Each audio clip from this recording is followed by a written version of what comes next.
Selamat pagi, Pak Padi. Nama saya Filbert, Julian Fasrian dari kelas 11 IPS 2. Hari ini saya akan mempresentasikan kepada Bapak tentang hubungan antara pendidikan dengan kemajuan bangsa dan tentang sejarah tokoh yang bernama Ki Hajar Dewantara.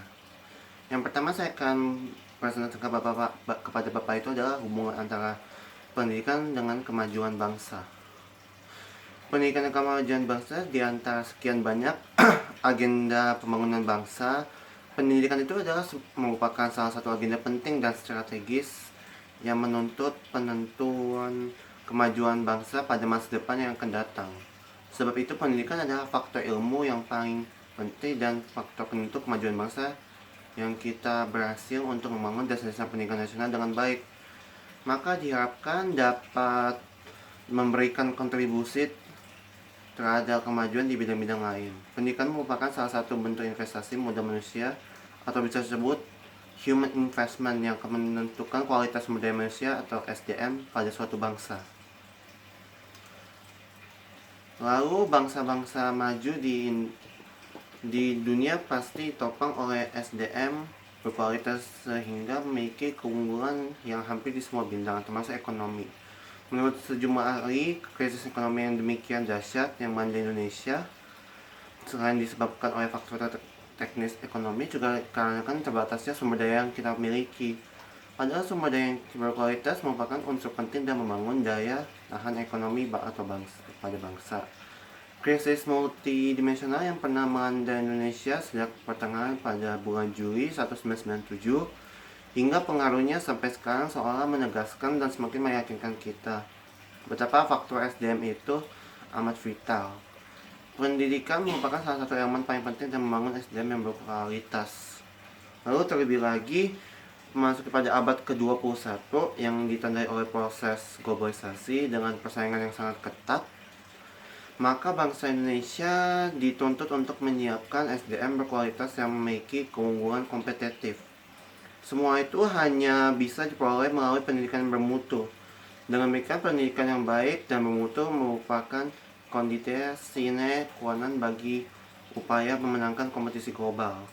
Dalam cara pengembangan konvensional, masa SDM belum mendapatkan perhatian secara proporsional. Teori ini masih meyakini bahwa sumber pertumbuhan ekonomi itu terletak pada konsep modal fisik atau physical capital yang diinvestasikan dalam bentuk suatu proses produksi seperti pabrik dan alat produksi. Modal fisik termasuk pula pembangunan infrastruktur seperti transportasi, komunikasi, navigasi untuk mempermudah proses transaksi ekonomi. Namun pergeseran teori ini terjadi bersama dengan pergeseran paradigma pembangunan yang semula bertumpu pada kekuatan sumber daya alam, kemudian berubah menjadi bertumpu pada kekuatan sumber daya manusia atau lazim disebut knowledge based economy. Pergeseran paradigma ini dapat banyak SDM bernilai pada zaman ini. Dalam teori ini bahwa pendidikan mempunyai keterkaitan yang amat erat dengan pembangunan ekonomi. Terdapat hubungan yang signifikan antara pendidikan dan pertumbuhan ekonomi di suatu negara. Oleh karena itu, investasi di bidang pembangunan sumber daya bernilai sangat strategis dalam jangka panjang sebab ia memberikan kontribusi yang amat besar terhadap kemajuan pembangunan, termasuk untuk memacu pertumbuhan ekonomi. Manfaat ini yang saya presentasikan diharapkan mendatangkan berupa penambahan pengetahuan serta wawasan penulis kepada pembaca tentang keadaan pendidikan sekarang ini, sehingga kita dapat mencari solusinya secara bersama agar pendidikan di masa depan akan meningkat dengan baik dari segi kualitas maupun kuantitas yang diberikan. Dan jawaban saya untuk hubungan antara pendidikan itu berasal dari kata dasar didik atau mendidik, yaitu memelihara dan memberi latihan seperti ajaran atau pimpinan mengenai akhlak dan kecerdasan pikiran. Sedangkan pendidikan itu mempunyai pengertiannya itu proses pengubahan sikap atau tata laku seseorang atau kelompok orang dalam usaha mendewasakan manusia melalui upaya pengajaran dan latihan, proses perbuatan, dan cara didik. Lalu untuk anak-anak di Indonesia pada zaman sekarang agar dapat berkembang maju dengan bantuan pendidikan itu dapat membantu mereka mendapat banyak ilmu mempunyai banyak jawaban dan banyak pengertian yang akan mereka dapatkan untuk masa depan Indonesia. Indonesia akan menjadi berkembang karena anak-anak pada zaman sekarang telah menjadi jawaban, pengetahuan, dan dapat juga membantu pendidikan ini yang maju dan meningkat untuk anak-anak muda yang lain. Setelah mereka, anak muda yang baru akan menjadi lebih pintar lagi, jadi semakin berevolusi pokoknya untuk kemajuan bangsa kita semakin maju dari pendidikan yang kita telah alami. Berikut ini tokoh yang saya presentasikan itu adalah Ki Hajar Dewantara. Tapi jangan salah pikir juga, Ki Hajar Dewantara itu juga yang membantu pendidikan di Indonesia berkembang pada tahun 1983-an atau berapa, tahu saya. Ki Hajar Dewantara adalah tokoh pendidikan nasional Indonesia, peletak dasar yang kuat pendidikan nasional yang progresif untuk generasi sekarang dan generasi yang akan datang, merumuskan pengertian pendidikan tersebut. Tapi bukan hanya generasi yang sekarang doang, dari yang dulu, dan ini kita telah mendapat banyak pengetahuan dari dia. Ini yang aku akan ceritakan kepada Pak Padi tentang Ki Hajar Dewantara.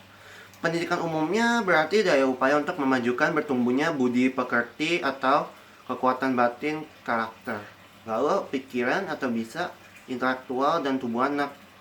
Dalam tanaman siswa tidak boleh dipisahkan bagian-bagian itu agar supaya kita memajukan kesempurnaan kehidupan dan penghidupan anak-anak yang kita didik.